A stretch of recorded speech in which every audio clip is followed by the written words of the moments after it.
Today I want to talk about dental team problems. What do you do if you're having challenges with your team?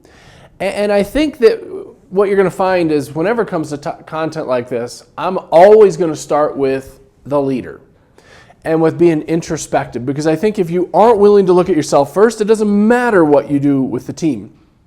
And relative to that, I think we need to go back and start with our why. You know, everyone's heard me talk a lot about Simon Sinek and his amazing book, Start With Why. And I think it's so relevant to what we do and how to have an impact and lead our team and lead our patients and lead our community, quite frankly, and have such a completely different impact on everything. If you're connected to your why, the how gets so easy. It doesn't disappear. I mean, it doesn't just become easy. It gets easier, I should say. So my question, if you've got dental team problems, is do you know your why? Does your team know your why? And is it inspiring?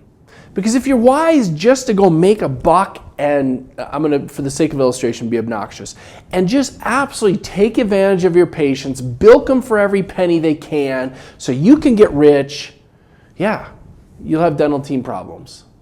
But if your why, by contrast, is I want to change the life of every patient I meet through improving their oral health, change their smile, change their facial structure. Have you ever seen how much dentistry changes the facial structure of a person? Of course you have. You've seen someone who had dentures or didn't have any teeth. You put dentures in and their face is full again, and they actually can smile. And they do smile. You know, I'd love to see research on how your oral health impacts your confidence.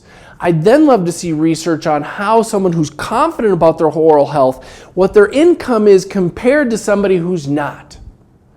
Because I think sometimes we just sit there thinking, hey, we're going to just stamp out decay by getting, stamp out disease by getting rid of decay. And that's good. That's real good. But I think if you have someone who's really motivated to change a life, to absolutely change the life of every person they met through improving their oral health so that they can go out and have a bigger impact on society, on their friends, on their family, on their workplace. I think if you do that, I don't think you'll have dental team problems. I don't think you'll ever have dental team problems. Will you have challenges? Absolutely, of course you will. The world happens. Don't misunderstand me. I don't think that if you just get fired up and excited about life, you won't have challenges. I'm fired up about life. I have challenges. Won't lie. But there are days where we have challenges. There are days where we get frustrated. But if you know your why, you fall back on it, and guess what it does? It fills you back up. If you don't have it, you run on empty a lot. I think if you start living that, if you are having dental team problems, they're going to go away. Or they're certainly going to decrease. Because you will inspire your team. And when a team's inspired and they're following an impassioned, empowered leader, and the leader's empowering the people behind them, there's nothing you can't accomplish. Nothing at all. So if your team's feeling flat and they're not fired up to try and solve the issues, I would strongly suggest you take a look at your why. And then ask yourself, if you do have a good one, which you might, could it be better? Or have you shared it with your team? Do they really know what it is? Have you been vulnerable enough to say, hey, I have this crazy, crazy dream. There was once a guy who stood up and shared his dream. And his dream helped to end a great deal of racism. Sadly, it seems as though lately his nightmare has come back. Some of that's based in truth, some of that's based in media hype. It's a little bit of both. But him having a dream and sharing it with a lot of other people inspired a nation. Just having a dream and sharing it. Scary thing to do, vulnerable thing to do, and one where ultimately it cost him his life. But look at what he's done for the world, and look at how inspired everybody is by that dream. What's your dream? Are you living the nightmare? If you have a dream, are you living it every day? Are you rejoicing in it? Are you having fun in it?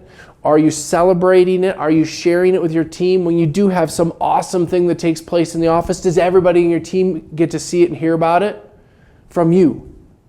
I know they might through the grapevine. but did they get to hear about it from you? Did they get to hear how good it felt for you as a team to be able to do whatever it is you did? Go back to that video where you just heard the man sing. 2 versions of the song. One was great. It really was great. But man, it lacked passion. And until you saw the second and you saw the passion that could come out of the man, you had no idea how good it could have been.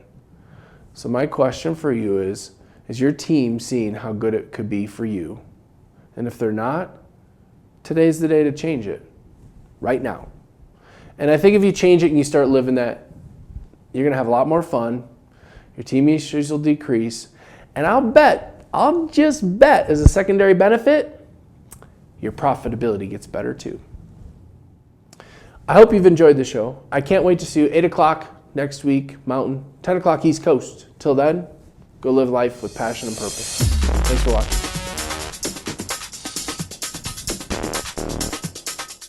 What if you could have the practice of your dreams?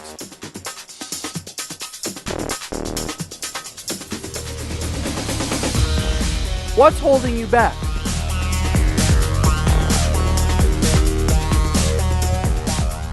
Imagine a life where you have everything you ever wanted.